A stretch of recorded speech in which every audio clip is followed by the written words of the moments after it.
દેહરી ઉમરગામના આંગણે સર્વે પિતૃઓના પરમાર્થે ડોમ્સ રવેશિયા અને રાજાણી પરિવાર આયોજિત શિવ મહાપુરાણ કથાના પંચમ દિવસે પુરાણ પૂજન અને આંતરરાષ્ટ્રીય યુવા વક્તા પૂજ્ય જિગ્નેશ દાદા રાધે રાધેનું પૂજન સંપન્ન કરવા ડોમ્સ રવેશિયા અને રાજાણી પરિવારના પરિવારજનોને વિનંતી કરીશ. સંતોષભાઈ રવેશિયા, સેજલબેન રવેશિયા, સંજયભાઈ રામાણી, ઈલાબેન રાજાણી, કેતનભાઈ રાજાણી, શિલ્પાબેન રાજાણી, ઓમભાઈ રવેશિયા, ઋતુ રવેશિયા, ઈશાનભાઈ પરીખ, મુસ્કાન પરીખ, હિરેનભાઈ સારપાણી, શીતલબેન સારપાણી, વિજયભાઈ સોમૈયા, મોહિનીબેન સોમૈયા, ધવલભાઈ પરીખ, શિવાનીબેન પરીખ, શ્રીની વિધિબેન રાજાણી, ઋત્વીબેન રાજાણી, મૈત્રીબેન રાજાણી અને ડોમ્સ પરિવારના નિમંત્રણને માન આપી પધારેલા નિમંત્રિત મહાનુભાવો, સ્નેહી સ્વજનો, કુટુંબીજનો, પરિવારજનો પણ પૂજન વિધિમાં સામેલ છે. સૌને ડોમ્સ પરિવારનો સત્કાર ભાવ પૂજ્ય જિગ્નેશ દાદા રાધે રાધેના કરકમળોથી સ્વીકારવાની વિનંતી કરીશ. જેનો શૃંગાર શણગાર, જેના આભૂષણ અલંકાર નોખા અનોખા ચિત્ર વિચિત્ર હોવા છતાં જેની કૃપાદ્રષ્ટિ અને ભક્તિ ખૂબ જ સુશોભિત છે તેવો ભોળો ભગવાન એટલે શિવ. કૃષ્ણ ચરિત્રની કે કૃષ્ણ દીદાર કે મૂર્તિની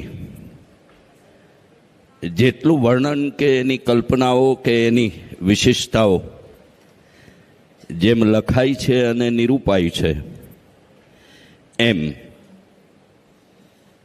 શિવની પણ આમાં એવી જ વાત કે શૃંગાર શણગાર અને આભૂષણ અલંકાર નોખા અનોખા ચિત્ર વિચિત્ર હોવા છતાં જેની કૃપા દ્રષ્ટિ અને ભક્તિ ખૂબ જ સુશોભિત છે તેવો ભોળો ભગવાન એટલે શિવ. આમ તો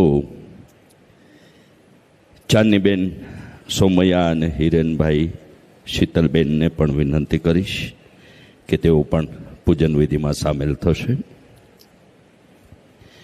ઓમ નમઃ શિવાય મંત્રની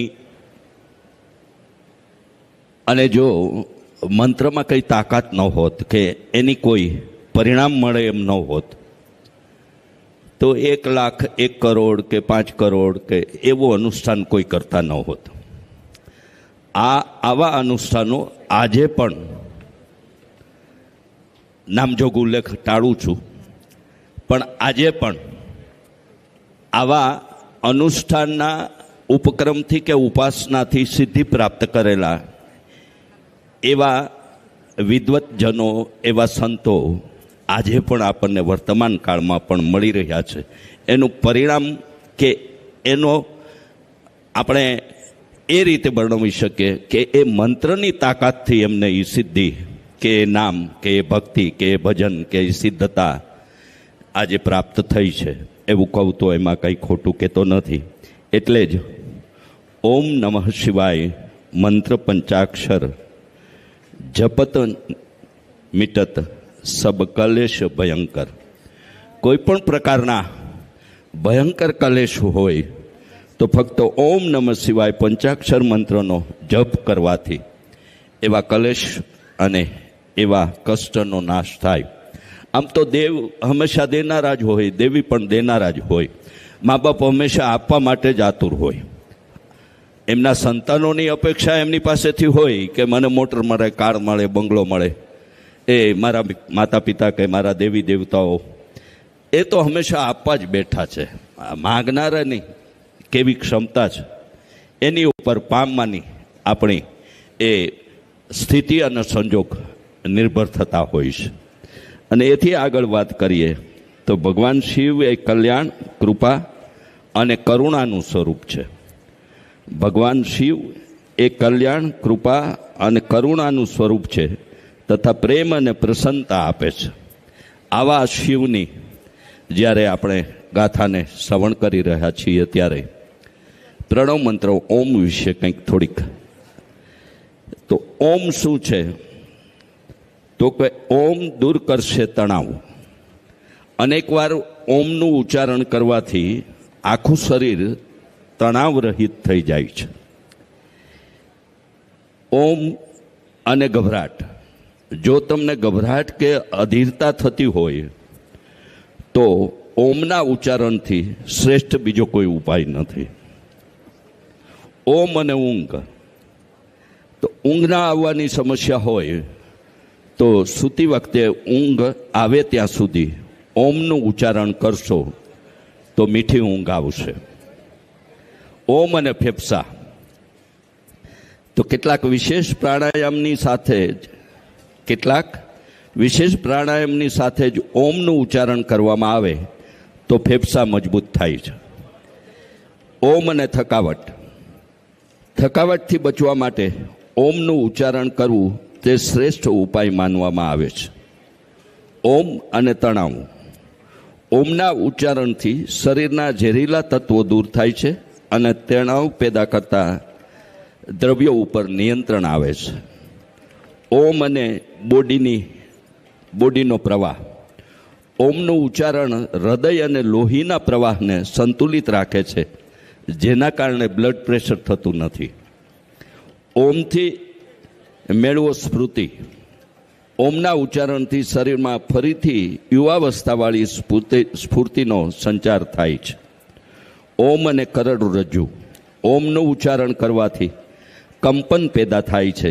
આ કંપનથી કરોડરજ્જુના હાડકાં ઉપર હકારાત્મક અસર થતાં તેની કાર્યક્ષમતા વધે છે. ઓમ અને પાચન. ઓમના ઉચ્ચારણથી પાચન શક્તિ તેજ બને છે અને એસિડિટી, કબજિયાતની સમસ્યાઓ ક્યારેય થતી નથી. આમ ઓમના ઉચ્ચારણ સાથે આપણા શારીરિક બંધારણને પણ આવી કેટલીક દવા ન લેવી પડે, ડૉક્ટર પાસે ન જવું પડે.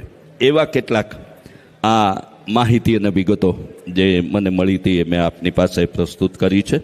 આજે રાત્રે ગંગા આરતીનો કાર્યક્રમ છે.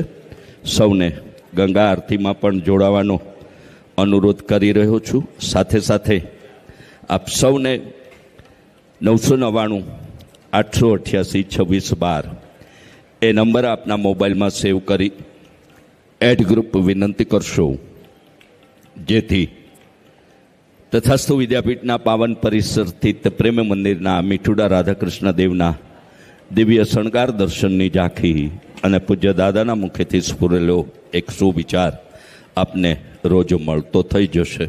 તેમજ પ્રસારિત થતા કાર્યક્રમો, આયોજિત થનારા મહોત્સવો અને કાર્યક્રમોની માહિતી અને વિગતો પણ આ વોટ્સએપ ગ્રુપમાં જોડાવાથી આપને સીધી જ એ વોટ્સએપ ગ્રુપના માધ્યમથી મળતી થઈ જશે.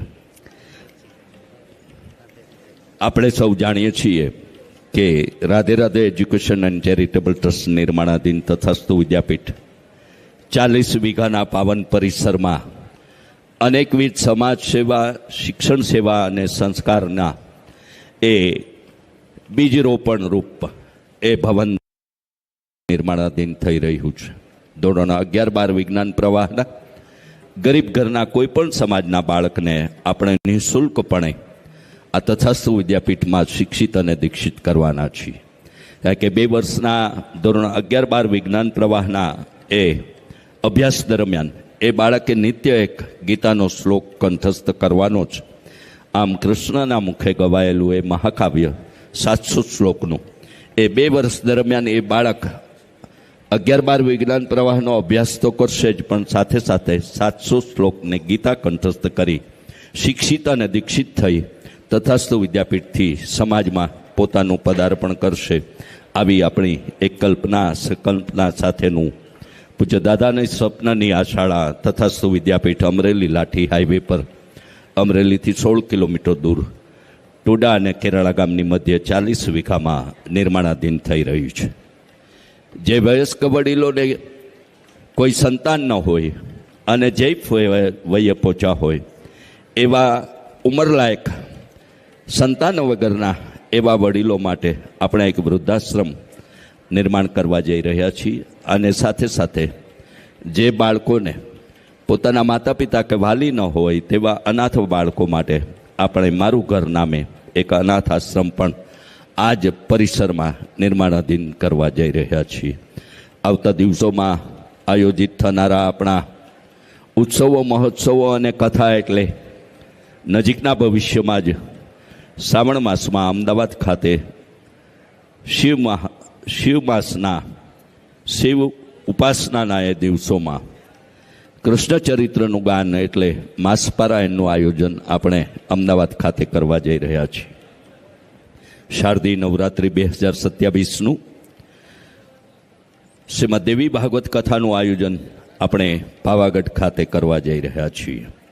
અને સાથે સાથે રંગોત્સવ 2027નું આયોજન આપણે દેવભૂમિ દ્વારિકા ખાતે પૂજ્ય દાદાના વ્યાસાસને ભાગવત કથાના માધ્યમથી કરવા જઈ રહ્યા છીએ. 10/3/2027ના મીઠુરા રાધાકૃષ્ણ દેવનો તૃતીય પાટોત્સવ અને સર્વ સમાજની બાપ વગરની 21 દીકરીઓનો સમૂહ લગ્નોત્સવ આગામી તારીખ 10/3/2027ના આપણે આયોજિત કરી રહ્યા છીએ.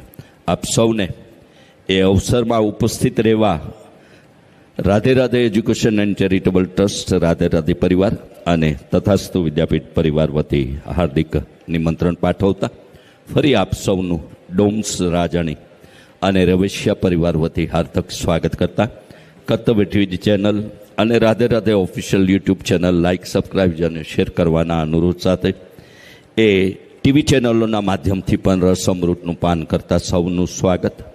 પૂજ્ય દાદાને આપણા સૌ વતી વિનંતી કરીએ કે આવા ઓમ નમઃ શિવાય મંત્ર પંચાક્ષર જપત મિટત સબ કલેશ ભયંકર એવા ભયંકર કલેશનું નિવારણ કરનારો એવો જપત, જેમના જપ કરવાથી ઓમ નમઃ શિવાયના આવા કલેશ મીટે એવા દેવાધિદેવ મહાદેવના પંચમ દિવસના ગુણગાનની ગાથાથી આપણને સૌને પ્રેરિત કરે એવી જિજ્ઞેશ દાદાના ચરણોમાં વિનંતી સાથે અંબે માત કી જય.